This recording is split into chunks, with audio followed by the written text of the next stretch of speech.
tersebut. Itu undang-undang, saudara. Nah, tanah ini akhirnya dari PTPN, betul. Tapi 30 tahun PTPN tidak pernah menguasai secara fisik, saudara. Catat itu. Dan sekarang 30 tahun tanah ini diterangkarkan oleh PTPN. PTPN nggak pernah berkebun lagi di sini, saudara.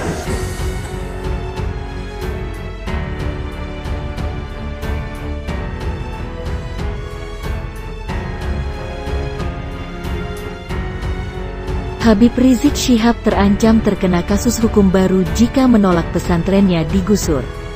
Ponpes Agrokultural Markas Syariah disomasi PT Perkebunan Nusantara 8, PTPN, karena menduduki lahan PTPN 8. Hal itu dikatakan Ketua Umum Cyber Indonesia, Muanas Alaidit.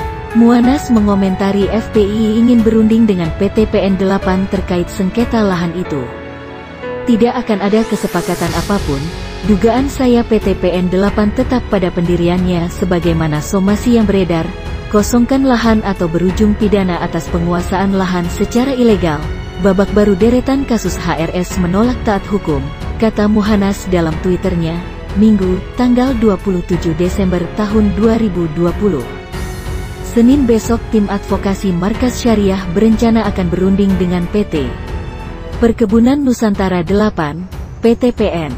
Mereka akan berunding soal sengketa lahan Ponpes Agrokultural Markas Syariah berlokasi di Desa Kuta, Kecamatan Megamendung, Kabupaten Bogor, Jawa Barat.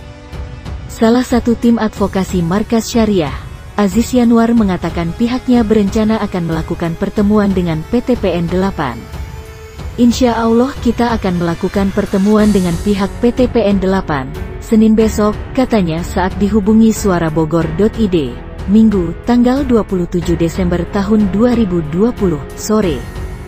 Menurut Aziz, rencana pertemuannya dengan pihak PTPN 8 pada Senin, tanggal 28 Desember tahun 2020, besok, bahwa pihaknya akan memberi jawaban atas somasi pada surat SB 1/6131, 12/2020.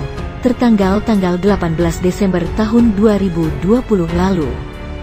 Kita akan menjawab atas somasi PTPN 8 pada surat SB 1/6131, 12/2020, tertanggal tanggal 18 Desember tahun 2020, insya Allah, besok, ucapnya. Tim advokasi Markas Syariah telah membuat surat jawaban atas somasi PTPN 8 besok, yang ditujukan kepada Muhammad Yudayat selaku direktur. Minta ganti rugi. Pengurus pesantren Markas Syariah FPI milik Habib Rizik Syihab minta ganti rugi penggusuran pesantren FPI. Ganti rugi itu diminta jika PT Perkebunan Nusantara, PTPN, 8 Gunung Mas mau gusur pesantrennya di Megamendung, Bogor, Jawa Barat. Asal diketahui, lahan pesantren FPI itu milik PTPN. Lahan PTPN itu diduduki pesantren FPI. Bahwa pengurus MES MM siap melepas lahan tersebut jika dibutuhkan negara. Tapi, silahkan ganti rugi uang keluarga dan umat yang sudah dikeluarkan untuk beli overgarap tanah, kata Wasekum FPI yang juga kuasa hukum FPI, Aziz Yanwar kepada Suara.com, Jumat tanggal 25 Desember tahun 2020. Pengurus pesantren FPI tidak hanya meminta ganti rugi uang untuk membeli lahan overgarap, tapi juga meminta kepada PTPN untuk mengganti biaya pembangunan pesantren alam agrokultural tersebut. Nantinya, kata Aziz, uang ganti rugi tersebut akan dipergunakan untuk membangun pesantren Markas Syariah FPI di tempat lain. Agar biaya ganti rugi tersebut bisa digunakan untuk kembali membangun Ponpes Agrokultural Markas Syariah di tempat lain, tuturnya. Adapun ia menegaskan, perlu dicatat bahwa Rizik dan pengurus Yayasan Ponpes Agrokultural Markas Syariah untuk mendirikan Ponpes, yaitu dengan membayar kepada petani bukan merampas. Petani tersebut datang membawa surat yang sudah ditandatangani oleh lurah dan RT setempat.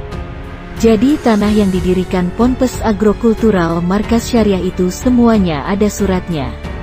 Itulah yang membeli tanah overgarap, tegasnya. Dokumen tersebut lengkap dan sudah diserahkan ke instansi negara, mulai dari bupati sampai gubernur. Dan benar tanah tersebut HGU-nya PTPN 8 yang digarap oleh masyarakat.